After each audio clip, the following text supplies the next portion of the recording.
Returning to our top story now, and the death of former US President Jimmy Carter at the age of 100. We're joined now by the Director of Research at the US Studies Centre, Jared Mondschein. Jared, thanks for your time. You wrote this morning, Carter is a man defined by his humility and idealism. How do you think he'll ultimately be remembered?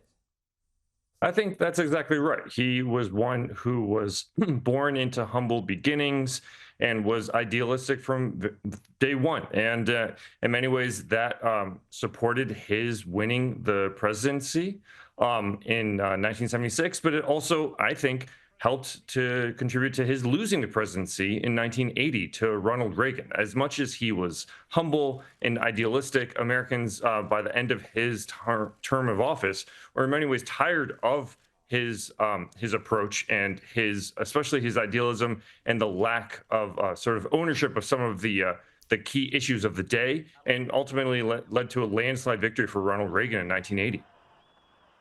Yeah, the presidents are made or broke by the times they face. We know it was a turbulent economic time, that huge spike in inflation. He was confronted with the Iran hostage crisis. How much do you think he was a victim to the circumstances he confronted?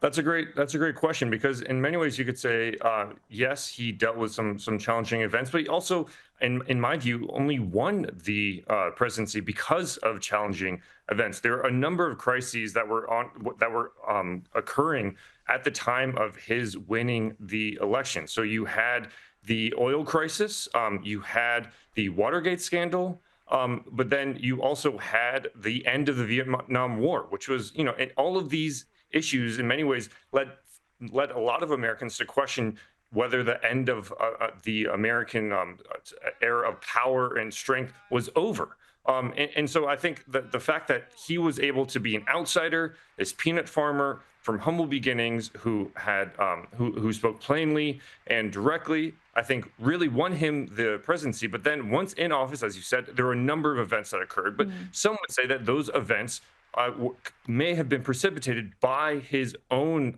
failings, whether it be the approach to the Soviet Union or other foreign policy issues. He did have some successes, but he also had some major challenges. Yeah, I was struck by when you looked at the numbers in terms of his approval rating. We know they always go down for presidents, but when he left office, he's, beaten by Reagan, the approval rating just 34%. Do you think he's a man ultimately who's earned a better reputation as a former president? The work he's managed to do in those decades since is actually more what he will be known for.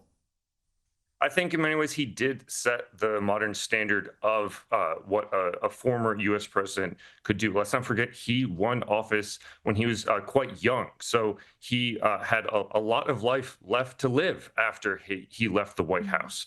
And so what he did with his Carter Center, with his nonprofit, non-government organization, as well as his own diplomatic efforts, whether it be in Latin America or in North Korea, really became major hallmark events in his post-presidency career.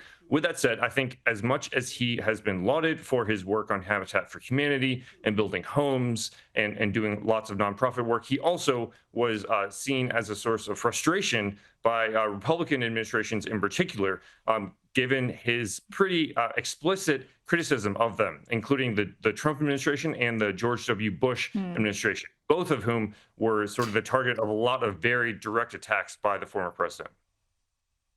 Looking at his family life now, reflect on his relationship with his wife as a very close partnership with Rosalynn.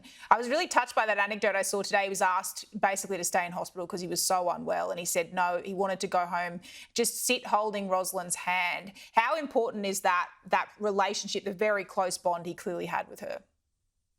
Yeah, she was quite influential on him, and she also was.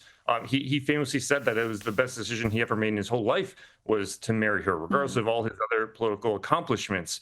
She was seen as quite a wise and seen as a political player in her own right, albeit at a different time when women simply did not have the opportunities that men had. But yeah, she was really critical and foundational to his political successes by many accounts. Jared Mondschein, thanks so much for your time from the US Studies Centre. Appreciate your reflections. My pleasure. Thank you.